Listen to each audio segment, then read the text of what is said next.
Sorpresa eman du Geroa Baik. Ez da agertu Nafarroako Foru Gobernua osatzeko asmoz gaur arratsaldean PSN-erekin eta Zurekin Nafarroarekin egiteko zen bilerara. Negoziaketetan abiatu dituztenetik 3 alderdiak batera elkartuko ziren lehenengo aldia izango zen eta akordio batera iritsi zitezkeela uste zen. Usue Barkosen alderdiak azken orduko prentsaurrekora deitu du. Bilera Lauterdietan zen egitekoa Nafarroako Parlamentuaren egoitzan. Azken asteetan bilerak egin diren leku berean. PSN-ren aldetik Maria Txibite, Ramon Alzorriz eta Ainhoa Unzu agertu dira zitara eta Zurekin Nafarroatik Begoña Alfaro, Carlos Guzmán eta Daniel López.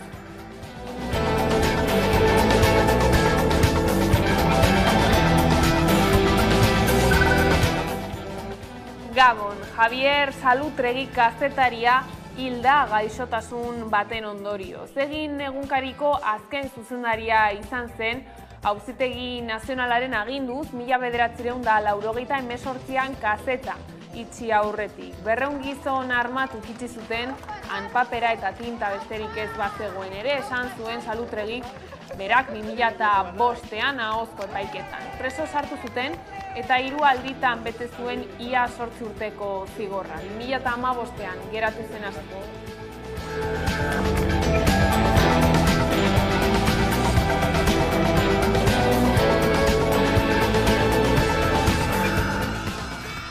Eta Eusko Jaurlaritzako Berdintasun, Justizia eta Gizarte Politiken sailburu Nerea Melgozak zahar etxeak arautzeko dekretua moldatzeko agindua onartu zuen atzo. Egin duten testuan badira aldaketak. Zahar etxeetako moduluek esaterako gehienez ere 25 egoiliarrekoak izan beharko dutela jarri dute. Harta zuzena ematen duten langileen ratioa handitu egingo da, hainbat agentziaren arabera 15%koa. Egoitza berriei ere jarri nahi zaie muga 150 egoiliar, baino gehiago ezingo dituzte hartu. Babestu elkartean, Bizkaiko egoiliarren familiartekoak batzen dira eta elkarteko eledun Xavier Monrealek adierazi du irakurri dutela dekretu eraberritua eta aurrekoaren antzekoa iruditu zaiela, hau da, eskasa hartaun bat bermatzeko. Aurrez ere salatu baitituzte dekretu horren mugak.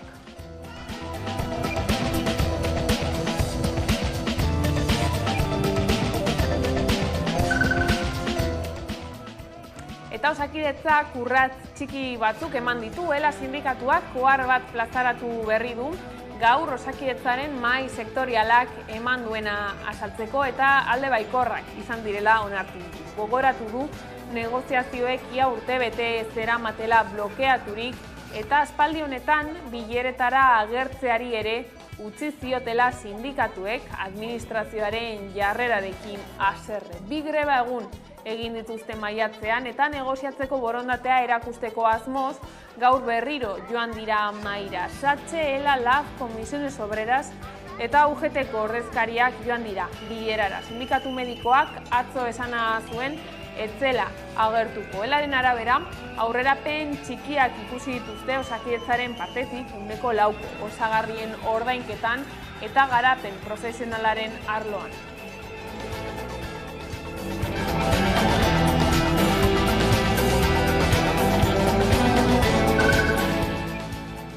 Eta Bizkaiko ostalaritzak berriro ere grebara joko du. Oraingoan ekainaren 29an eta 30an Frantziako Turra Bilbotik abiatuko den egunen bezperan. Lan hitzarmena berritzea exijitzen dute eta patronalaren blokeoaren aurrean lanuztea egingo dute. ELA, LAF, Comisiones Obreras eta UGT sindikatuek deitu dute lanuztera eta gaurkoan langileen ordezkariek agerraldia egin dute Bilbon euren aldarrikapenen eta mobilizazioen berri emateko.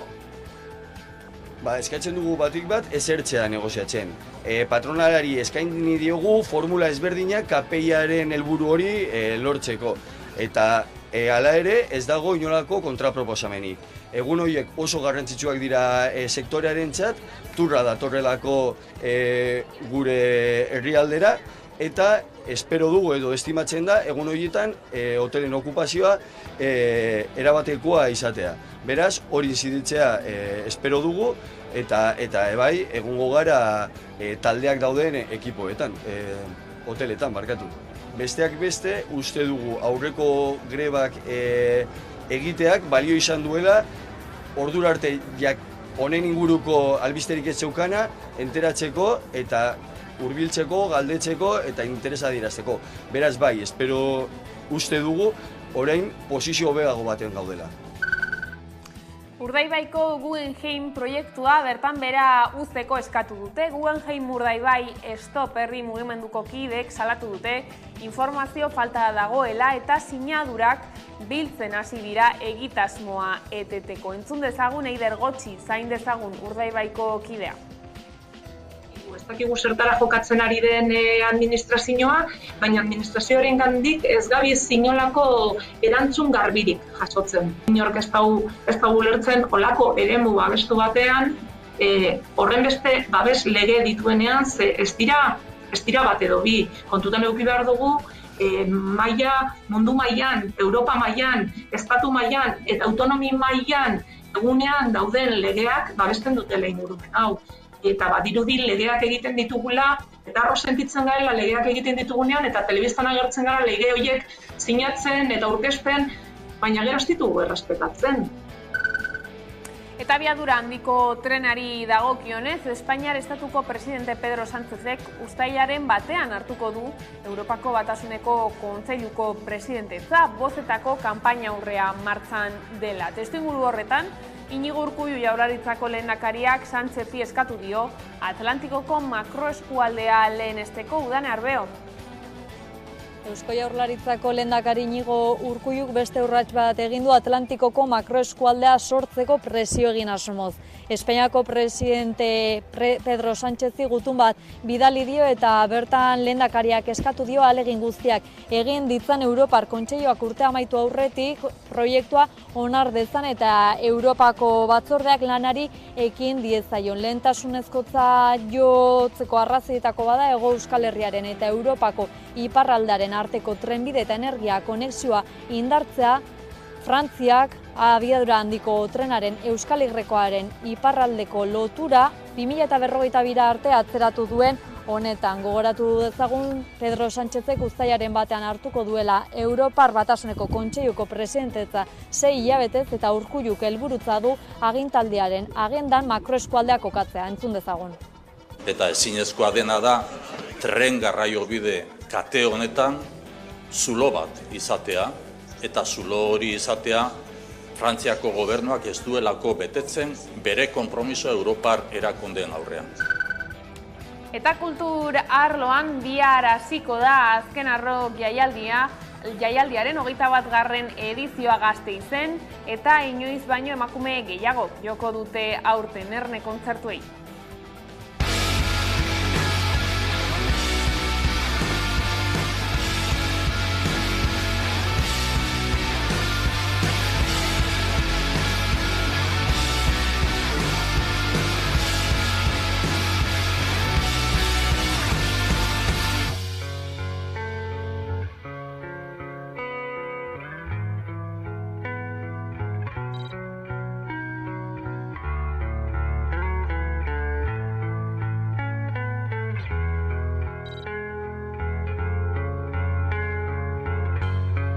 Lerro artean irakurtzen dena ez da baidan esan gabe gelditzen dena zer da gabezi hori espada dena ez dudana zidatzi du.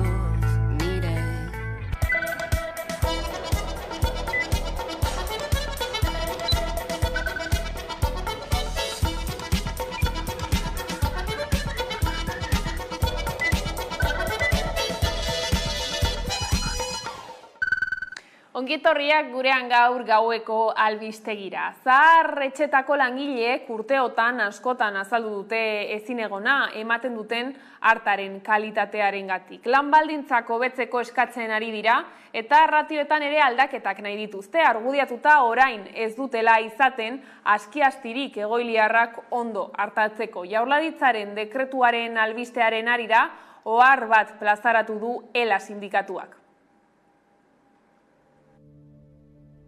Pandemiak agerian utzitako egoera kritikoaren ondorio senideek eta langileek behin eta berriz egindako aldarrikapenen ondoren lakuak egoitzei buruzko beste dekretu bat iragarri du. Dekretuaren arabera, 150 egoiliar egongo dira gehienez egoitza bakoitzean, eta zuzeneko harretako langileen ratioak 1,5 handituko dira.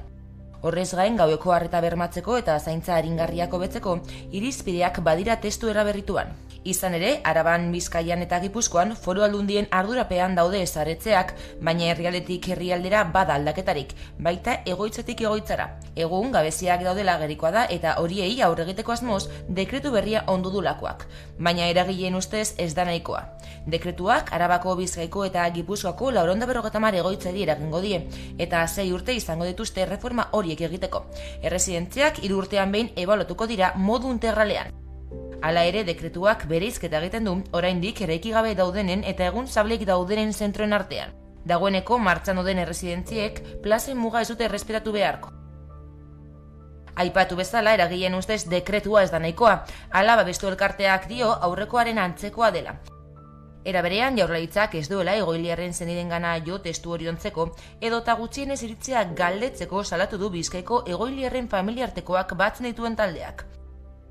Eta sindikatuak ere kritiko agertu dira. ELA oharbidez adierazi duenez, azterketa sakon baten ondoren baloratuko du zeheki edukia. Hori bai salatu du edabideen bidez izan duela testuaren berri, baita dekretu egiteko bidean sindikatuari galderak eginez izana.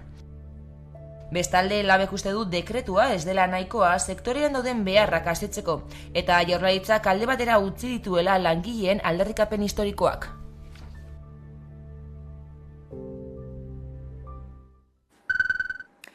Bere aldetik ELAk iragarri du 6 mobilizazio egun egingo dituela Bizkaiko etxez-etxeko zerbitzuan, ekainaren 19an, 22an eta 26an, eta uztailaren 3an, 10an eta 18an. Egun horiek aprobetxatuko dituzte salatzeko erosahalmena galdu dutela. Komisiones Obrerasek eta UGTek martxo amaieran patronal nagusiekin sinatutako hitzarmenaren eraginez.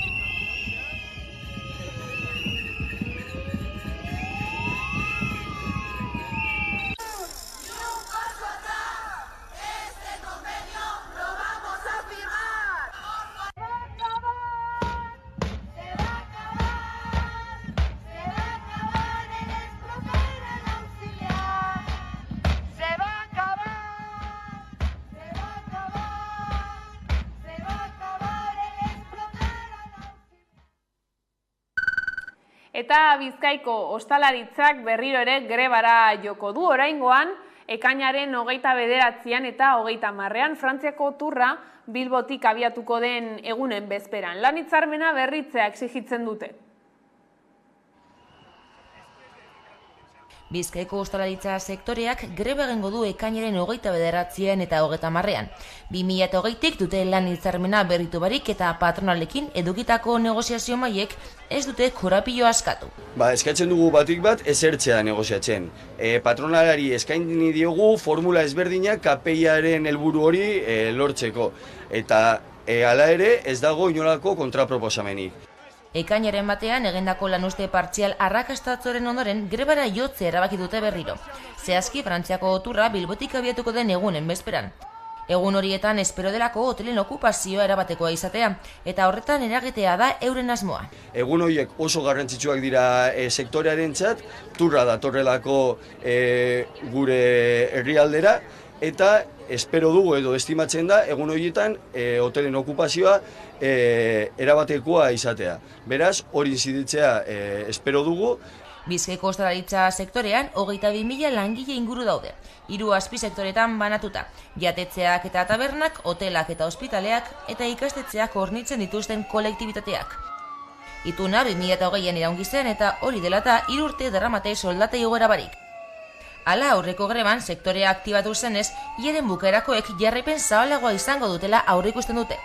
Besteak beste, uste dugu aurreko grebak egiteak balio izan duela, ordura arte honen inguruko albisterik ez zeukana, enteratzeko eta hurbiltzeko, galdetzeko eta interesa adierazteko. Beraz bai, espero uste dugu, orain posizio hobeago baten gaudela. Lan hitzarmena berritzea aldarrikatzen dute eta beste bilera bat galdegin diote patronalari.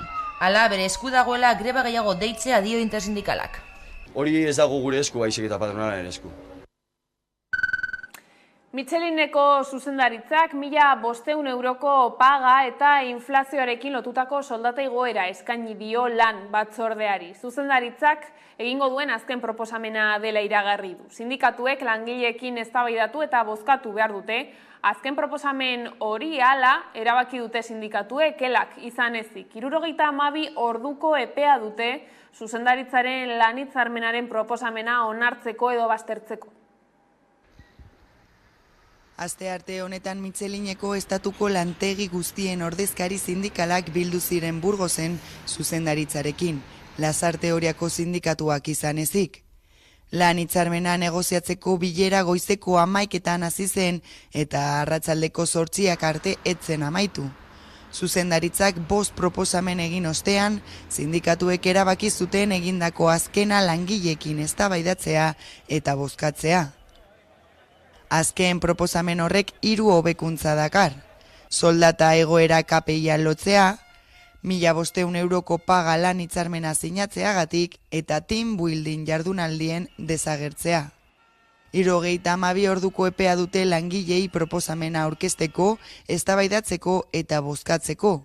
Ostiral honetan erantzun bat eman beharko diote zuzendaritzari. Michelin enpresak dioenez, hau da egingo duen azken proposamena. Bestalde sindikatuek lan hitzarmena onartzen ez badute, ekainerako aurre ikusitako greba egunak aurrera eramango lituzkete. Hau da, ekainaren 19 eta 23an Michelineko lantegi guztiek greba eguna egingo lukete. Osakidetzak garbiketarako azpi kontratatzen dituen beharginek greba mugagabean jarraitzen dute. Duela 2 hilabete baino gehiago lanuzte abiatu zuten hitzarmena betetzea eskatzeko, hau da, garbitzaileen lan baldintzak osakidetzakoekin homologatzeko.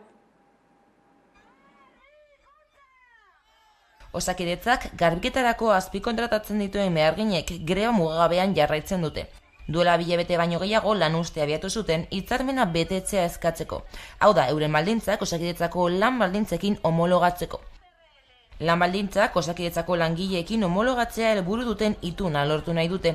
Izan ere, salatzen dutenez, baldintza horiek adostu zituzten sindikatuek enpresarekin eta osakidetzarekin. Baina orain osakidetzako zuzendaritza homologazio printzipio hori hausten ari dela diote. Bien bitartean, osakidetzaren hitzetan ez dagokio berari berea ez den pertsonalaren lan baldintzak negoziatzea. Eta adierazpen horien aurrean, langileek kritikatzen dutenez, osakidetzako zuzendaritzak ez di erantzunik ematen, beste alde batera begiratzen du, eskuak garbitzen ditu eta langilei ez die jaramonik egiten. Sindikatuek azaltzen dutenez, langileak enpresek kontratatu arren, osakidetzak du ardura hitzarmena betetzen dela bermatzeko, berak ere adostu zuelako hasierako dokumentuari.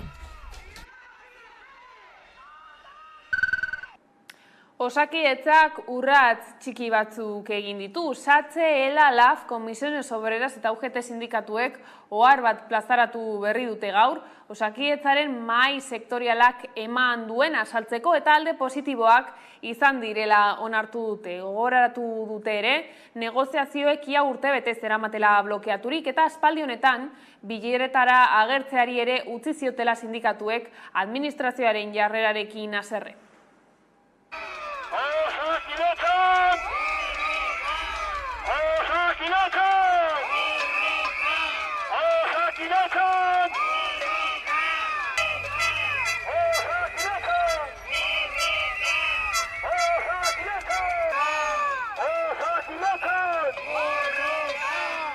publikoa dago langile kontratuetan. Mahai sektoriala blokeatuta dago. Bertan ez da ezer negoziatzen. Lankideak baja, azpeziak. Osasun publikoa! Osasun publikoa!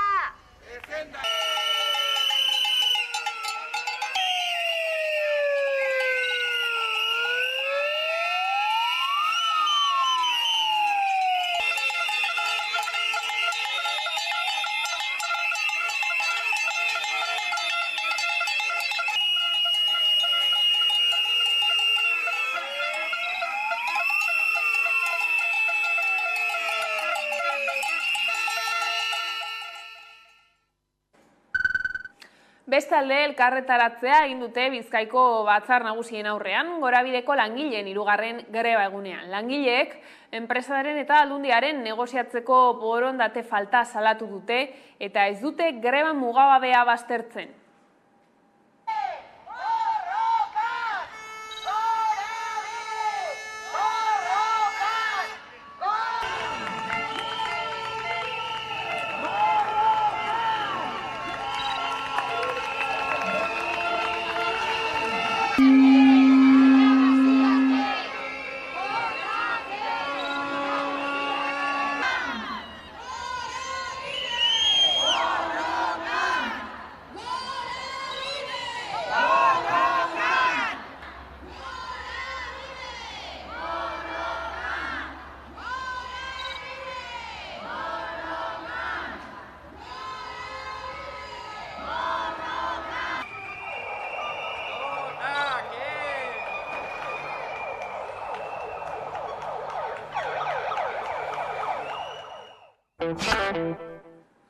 Eta gai aldatuta Urdaibaiko Guggenheim proiektua bertan bera uzteko eskatu dute. Guggenheim Urdaibai Stop herri mugimenduko kideek salatu dute informazio falta dagoela eta sinadurak biltzen hasi dira egitasmoa eteteko. Oraingoz, egitasmoaren zati batzuk baino ez dituzte ezagutzen plataformako kideek eta administrazioa ilun jokatzen ari dela nabarmendu dute.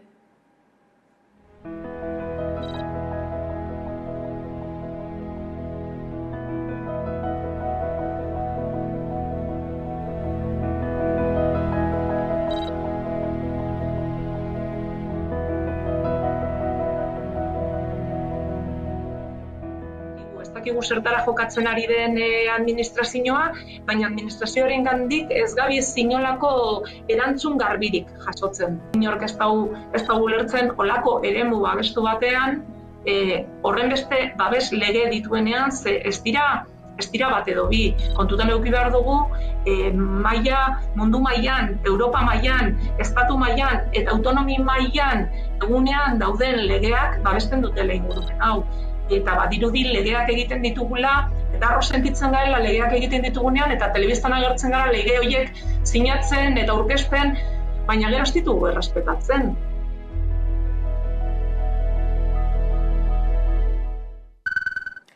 Zaldibarko zabortegiak arrisku larriak ditu eta okerrera doa. Jaurlaritzak eskatutako txosten geologiko batek agerian utzi du zein egoera kaskarrean dagoen Zaldibarko zabortegiaren orubea. Geologia eta teknogenia Larrea SM enpresak egin du txosten teknikoa udaberrian eta ohartarazi du zabortegia ez dagoela batere egonkor ezta ura estaltzeko lanak egin ostean ere.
Europako batzordeak eta Europa Nostra erakundeak Debako zubiaren birgaitzea ingeniaritza zibilaren adibide bikaina dela iritzi eta ondarearen arloko saria eskaini diote. Irailaren 28an banatuko dituzte sariak Venezian. Udane Arbeo.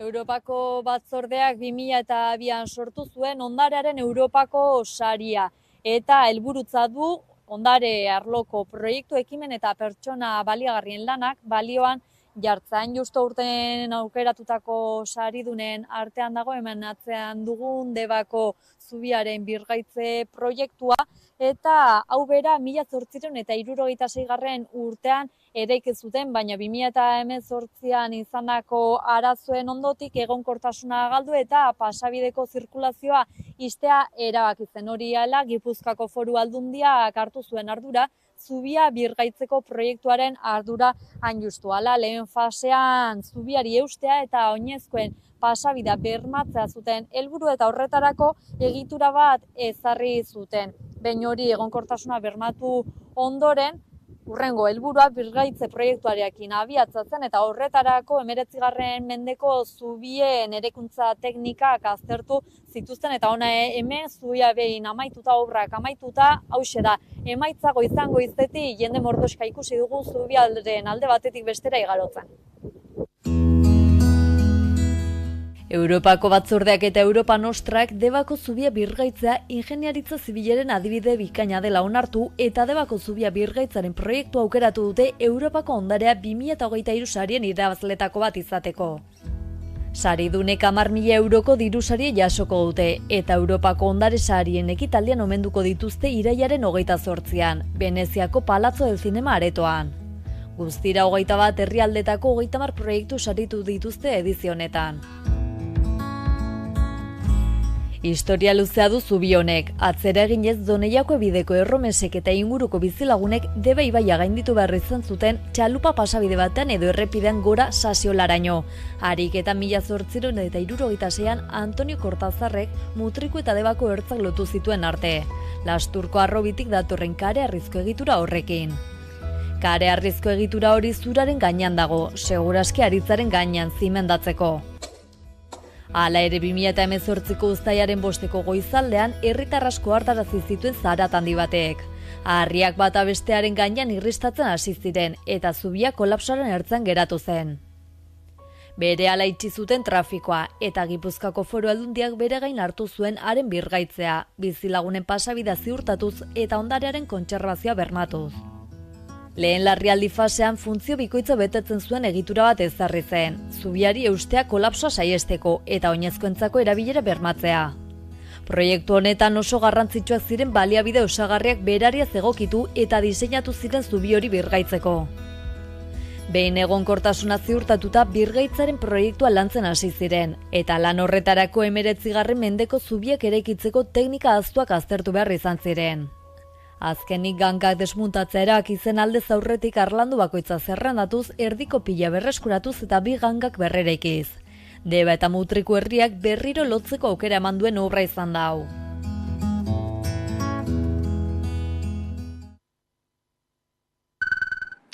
Nafarroako baratzez eta bereziki Erriberako lanbaldintzez hitz egin dugu Ramon La Calzada eta Irati Bañuelos Lab eta Elako kideekin. Bañuelosek azaldu du bi langile mota bereizten dituztela gehien bat, horietako lehenak landa zuzenean ustiatzen duten pertsonak dira. Ikus dezagun sakonean.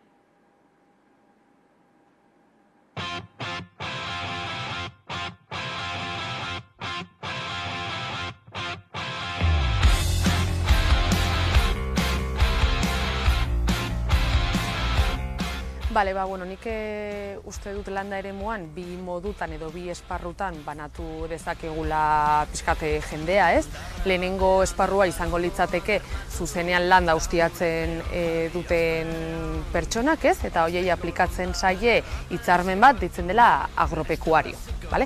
Eta, hitzarmen hau Nafarroakoa da, Beraz, elak adibidez ez du sinatu, guk uste dugu askoz hobea izan daitekela, orain izan ere negoziatzen ari da berriro, gu mailan gaude, ikusiko dugun oraino iristen garen, baina nik esango nuke hor gehien bat zuzenean ustiatzen dut lurra edo landa zuzenean ustiatzen duen jendearen pixkate lan baldintzak edo nahiko prekarioak direla, ez? Gehien bat lan egiten dutelako kanpainen arabera, barazki ezberdinen kanpainen arabera, beraz horrek azkenean estabilidade falta nabarmena ematen dio jendeari, ez? Hemen aplikatzen dira batez ere fijo diskontinuo izeneko kontratu motak, ez? Azkenean, azkenengo lan erreforman agertu, ez dira agertu, lehenago bazeuden, baina batez ere orain askoz gehiago erabiltzen dira. Eta, azkenean honek esan nahi duena da, jendeak lan egiten dituela pare bat hilabete, eta gero urteko beste zatia langabezira doa, ez? Orduan, lana eta bizitza pixkatu uztartzeko oso komplikatua da, ez? Hori, esango genuke, esparru horri dagokionez.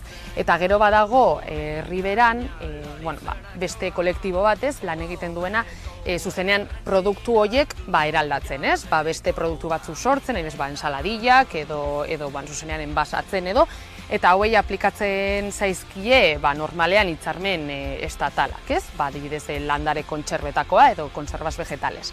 Eta, hauen baldintzak berriro ere soldaten inguruan eta abar ez dira onak, azkenean guk uste dugu horrelako hitzarmenak sektorialak, estatalak balio dutela azkenean jendearen lan baldintzak pixkat txartzeko, orduan hauei aplikatzen zaizki horrelako hitzarmen motak, ez?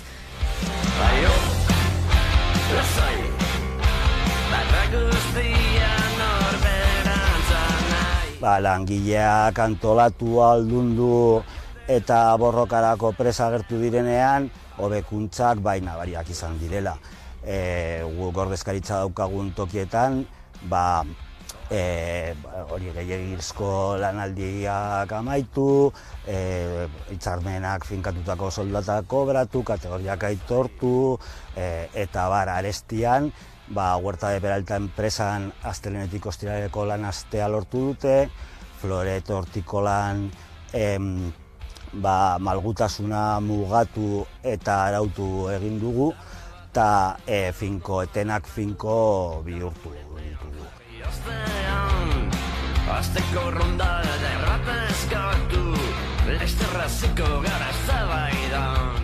Beste arazo badago eta, uste dut hau behin baino gehiagotan atera dela prentsan eta guk behin baino gehiagotan salatu dugu, dela nahiko nabarmena dela fraudea, ez? Bai kontratazio fraudea, baita ere badago jendea beltzean edo lan egiten duena, ez?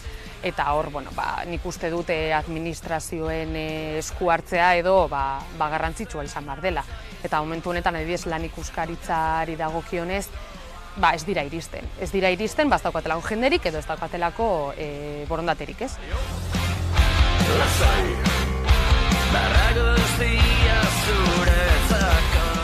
Nik uste dut azkenean, erantzuna nabarmena da baietz, ez? Azkenean gizartean rasismoa edo xenofobia badago egunerokotasunean, eta nik esango nuke horrelako esparruetan nun lana hain gogorra den, hainbat ordu eta estabilidade falta hori nahiko nabarmena den, batez ere migrantei, benetan txartu daude, ez? Pertsona hauek, migrantei benetan eragiten die, ez? Guk dakigunaren arabera, batez ere hobeto ordainduen dauden postuetan kapataza edo dena delakoak direla gizonak eta migranteak ez direnak, ez? Orduan, egia da dela gizartean bezalase horrelako sektoreetan benetan eragiten die txarrera, ez?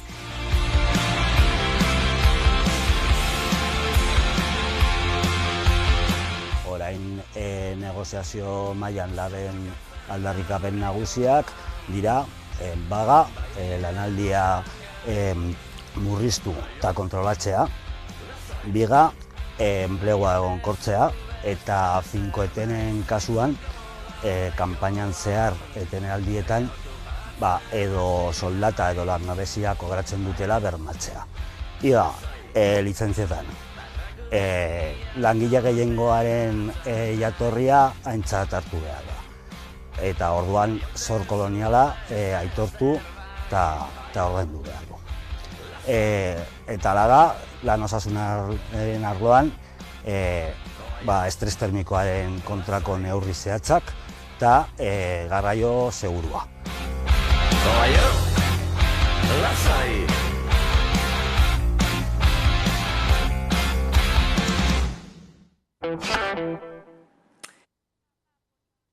Politika esparruan, udalak osatzeko 3 egun bakarrik gelditzen dira eta azken akordioen zain gaude. Alkatetzek aldaketak izan ditzakete, kasurako debakoa. Elkarrekin Podemosen tokiko plataformak jakinarazi du, EAJaren hautagaiari botoa emango diola. Udane Arbeo?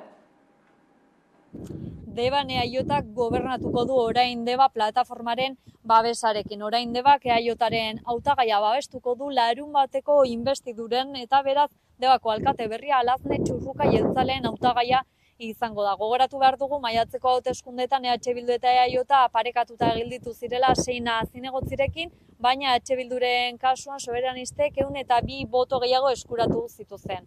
Une horretatik aurrera negoziaketei ekin diete bi alderdiek. Bada, orain Deba plataforma 2023ko udal hauteskundeetan sortu da, Elkarrekin Podemosetik gertu, baina jeltzalen alde agertuko dela. Orain Debak jeltzalen alde egingo duela ikusi ostean Elkarrekin Podemose jakinarazi du ez duela loturarik erabaki horrekin eta beraz ez duela akordio hori babestuko. Hori horrela, gauzak horrela, orain Debak EH Bildurekin eta EAJarekin egindako negoziaketen ostean Alazne Txurruka jeltzalea babestuko duela adierazi du eta beraz EH Bilduren orain arteko alkate Gilen Garzia ordezkatuko du Txurrukak. Aste hauetan zehar, orain Debak eta EAJak akordioa sinatzea lortu dute eta beraz prest daude larunbatean ekingo dioten udal gobernua partekatzeko. Asier Etxenike hezkuntza plazara ekimeneko kidea elkarrizketatu dugu gaurkoan 11 telebistan. Nabarmendu du, azken egunetan hezkuntza legearen aurreproiektuari buruzko ekarpen potenteak egin dituztela, hainbat eragilek Eusko Legebiltzarreko hezkuntza batzordean eta Etxenikek adierazi du ekarpenak egiten jarraituko dutela. Ia esan, zaila da, guztiari jarraipena egitea, izan ere, pare bat ibastez luzatu da, eta batzorde horretatik aditu asko, eragile asko pasa gara, eta ekarpen potente askorekin, eta oso interesgarriak ere, horietako askok, beste batzuk, nolabait, hasieratikan esan daitek ere, kontrako jarrera batean kokatu dira, baina esango nuke hori, berez badaudela, elementu potenteak, ekarpen potenteak, eta orain nolabait orain arteko prozesua, jarraipena egin diogunok, ikusi ditugula, hainbat gora bera, momentu batzuetan adostasun gehiagorekin, beste batzuetan adostasun gutxiagorekin, baina orain dikan ere, prozesu hori ez dela amaitu, eta orain mahai gainean jarri diren ekarpen guzti horiekin, nolabait jarraituko dugula ekarpen horiek egiten, alik eta guk hezkuntza plazaran hasieratik esan dugun bezala, alik eta legerik onena eskuratzeko, jakitun, ari garela eremu batean, zentrala dena guretzat, hezkuntza eremua herri baten berreraikuntzarako eta bar, zentrala den eremu badela, eta horra adostasun zabalak eskuratu nahi balin badira, eta ez askotan alderdiei edo eskatzen dieguna, interes partidistetatik arago joateko, eta adostasun zabalak eta ez egotea legislatura batetik bestera halako legeak aldatzen, horrek eskatzen du, nolabait guztiok nahiko genukeen legerik onenaren parte horretatik edo, minimo komun batetara iristea eskatzen dugu. Orduan, guk horretan kokatzen gara, eta ahalik eta legerik onena edo eskuratu nahi horretan, baina, konstiente izan da ere, zein den nolabait, indar harremana, bai soziala, bai politikoa. Nabarmendu du tokian tokiko herri kurrikulumak sortzea garrantzitsua dela eta azpimarratu du jaitsiera demografikoa baliatu behar dela hezkuntza sistema osoaren kalitatean urratsak emateko. Bueno, kurrikulumaren gaian, hor, adituekin eta auki ditugun elkarrezketetan eta bar, baude ere ikuspegi ezberdinak, kurrikuluma bera gaur egun nola ulertzen den, edo 2006an diseinatu zenean nolabait eskuartean eragile ezberdinek eta bar garatu zuten euskal kurrikulumura, hor aldaketak egon dira, hori ulertzeko moduan, baina argi daukagu nolabait kurrikulum hori Euskal Herrian kokatua egon behar duela, euskal kultura ardatz izan behar duela, eta abia puntua hemen izan behar duela. Gero mundura zabalduta, baina nolabait hemengo realitatetik eta hemengo inkluso aniztasunetik ere bai erantzunak eman behar dituenak. Hortaz, hor, gure ustez, badaude elementu asko eta kasu honetan EAEko lege batetaz ari gara, baina hori gainditu beharko luken plantamendu bat izan beharko luke, euskal kurrikulum hori, eta horretarako, badaude hor ere bai esperientzia ezberdinak eta dinamika ezberdinak, EU-tik hasita, eusko ikaskuntzatik hasita, da bar, bide horretan, norabide bat, kokatu dezaketenak, eta gure ustez egokia izan daitekena, ez da bai. Hizkuntz eskubideen behatokian jasotako salaketa errealitate baten isla da. Haur eta gazteentzako aisialdiko eskaintza ugaria da Gasteizen, gehienetan ordainpekoa, baina oso gutxitan izaten da euskaraz. Instituzioen jarrerarekin gogaituta daude Gasteizko ikastetxe ugarietako guraso elkarteak eta ahotsa altxatu nahi izan dute. Eskola eremua zarago, etorkizunean jendarte justu eta berdinzaleago bat eraikitzeko administrazio publikoetatik bermatu beharreko neurria dugu. Zer esanik ez, gure eskaera erakunde publikoi zuzendu diegun arren, aisiari lotutako eskaintza azpikontratatu edo ekintzak antolatzeko diru laguntza publikoa jasotzen duten enpresak ere barne hartzen ditugula. Baina dagozkien erakunde publikoek eremu pribatutik egiten den euskarazko eskaintza sustatzeko betebeharra dutela ere gogorarazi nahiko genuke. Eta bide batez, baliabide digitalak edo ikusentzunezko euskarazko baliabideak ere sustatu behar dituztela aldarriketu nahi dugu. Eta Ipar Euskal Herrian basoa euskaraz egiteko eskubidea aldarrikatu dute Etxepare Lizeoaren aurrean. Basoaren filosofiako azterketa egin dute asteazken honetan Seaskako ikasleek eta ikasketak euskaraz egiten duten arren, 120 ikaslek frantsesez egin behar izan dute azterketa. Horren arira, Seaskak eta azterketak euskaraz kolektiboak deituta, Frantziar Hezkuntza Ministerioaren zentzura eta mespretxua salatu dute.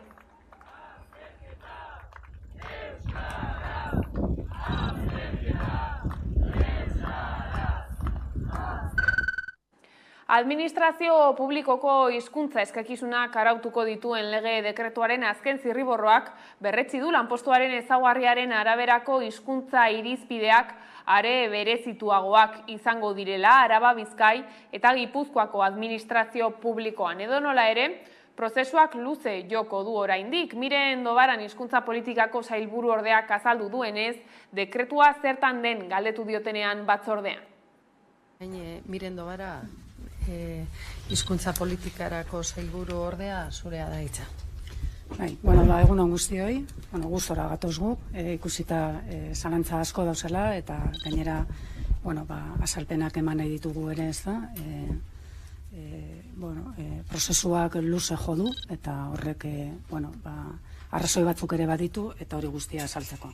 Derrigortasun indizea, hizkuntza eskakizunak egiaztatzeko eta ebaluatzeko sistemak eta hizkuntza eskakizunak egiaztatzetik salbuesteko bideak, ez da, entzute fasetik, gure gazteek, ez da, eskatzen dutenetik zabaltzen ditugun bideak.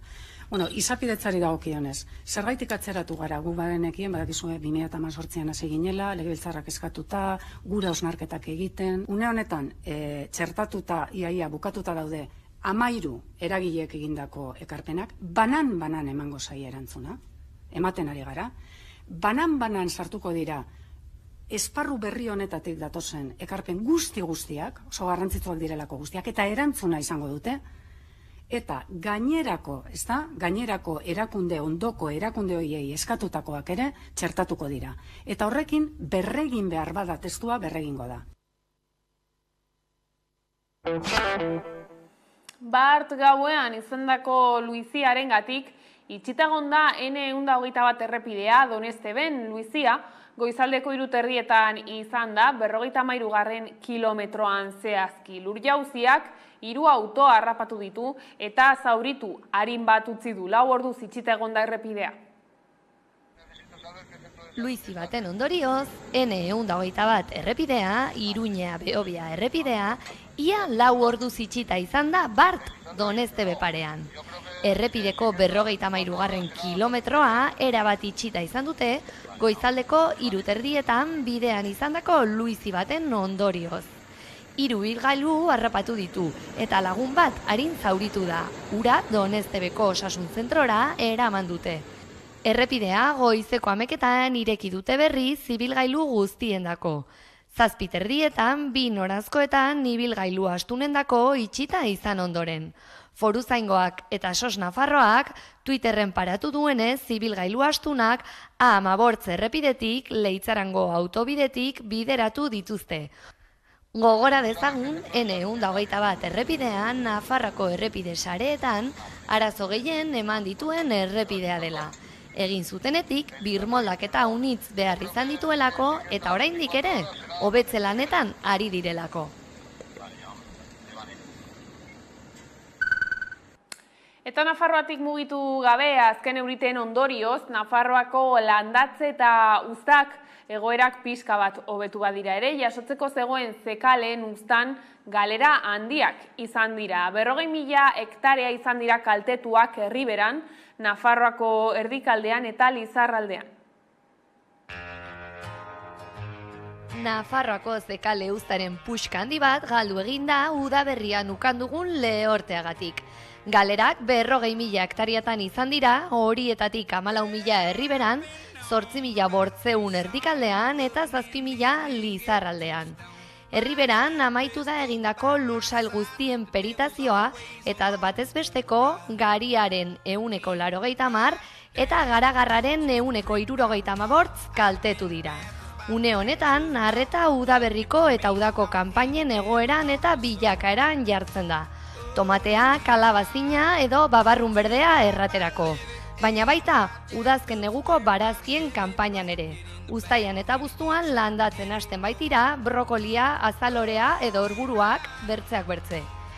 Finitzeko erran beharra da, azken euriteek nabarmen hobetu dutela bazka eta larre erabilgarritasuna Nafarroako iparraldean. Eta hortaz, bazka kanpaina ona espero da.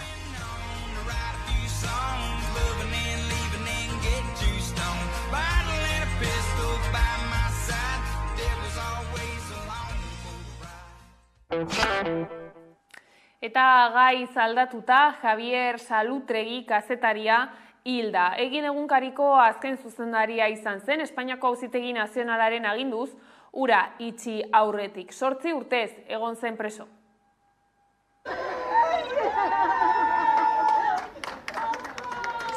¡Aupa, Salu! ¡Aupa! ¡Aupa, Salu! Egilekoa naiz.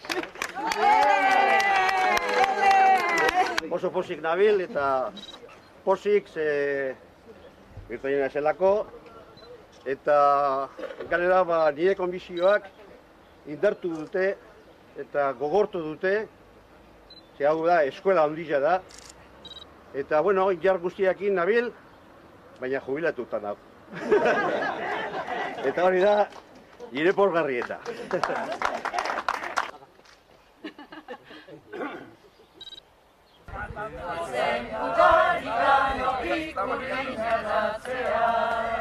Gora Euskal Herria askatu da! Gora! Gora egin! Gora! Eta bihar azken arrok jaialdia hasiko da Gasteizen eta horrez gain, osteguna Rock Vital Fest jaialdiak rokez beteko ditu ere Gasteizko kaleak. Jaialdiak aukera emango du Gasteizko rockaren asteaz gozatzeko kartel erakargi batekin.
EHZ Festivala ekainaren 30ean, uztailaren 1 eta 2 egingo dute Irisarrin eta dagoeneko itxi dute kartela. Artista zerrenda luzea argitaratu du festivalak, Sepultura, Delirium Tremens eta Bulk, besteak beste.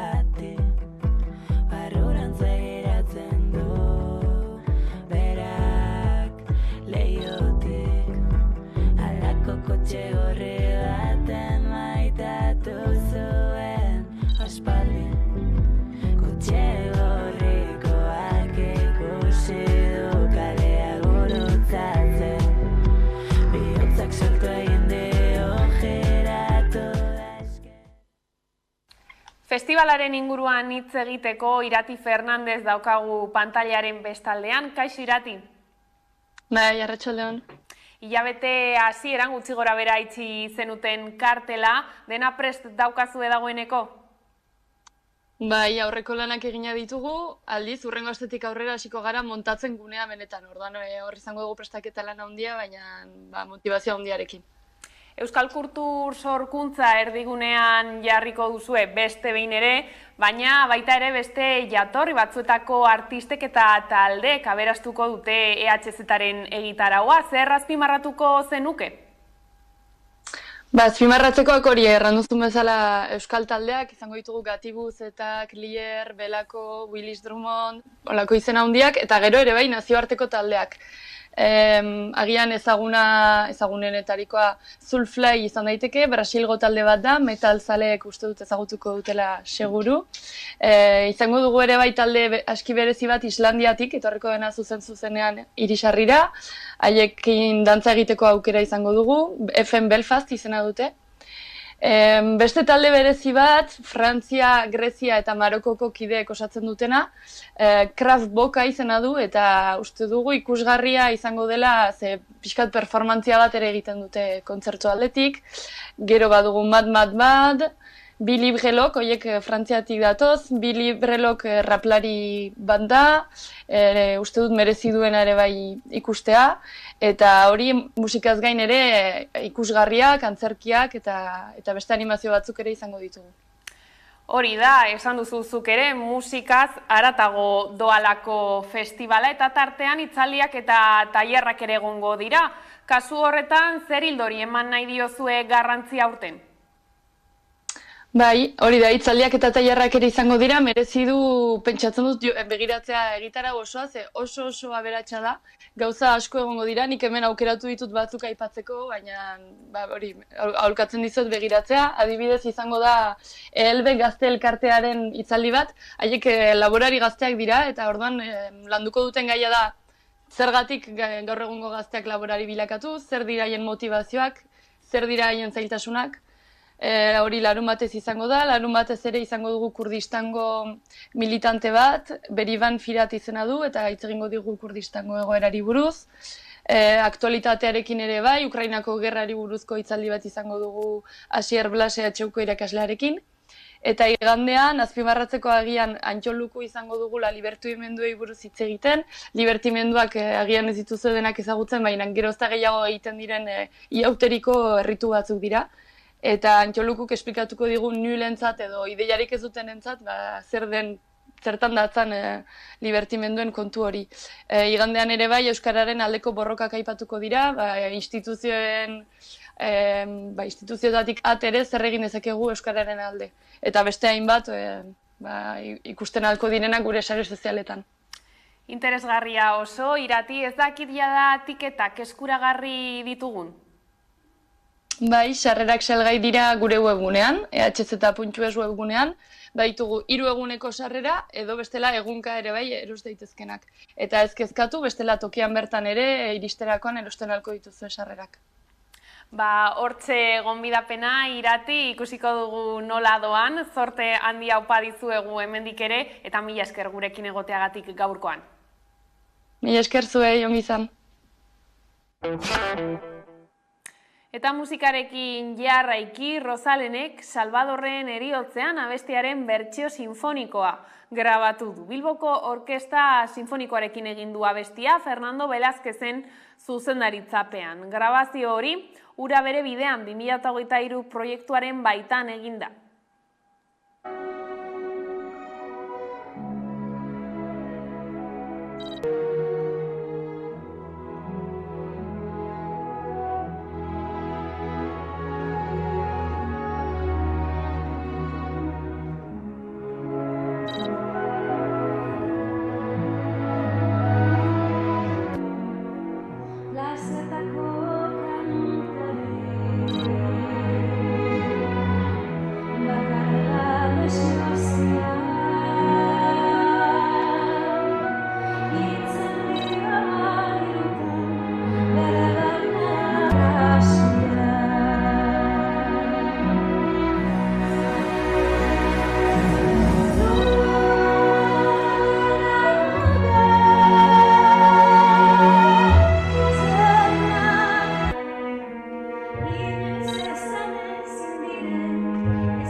Eta horrela iritsi gara albistegiaren bukaerara gaurkoan, Goxuan Salsaren Emaidan Freskura bestiarekin agurtuko zaituztegu, gustatuko zaizuelakoan, besterik ez gure aldetik. Horiek izan dira gaueko albistegiak gurean gaur utzi dituenak. Gogoratu guztiak eta gehiago nahi duzuen aldiro 11.eu satarian dituzuela eskuragarri, ongi izan eta bihar arte.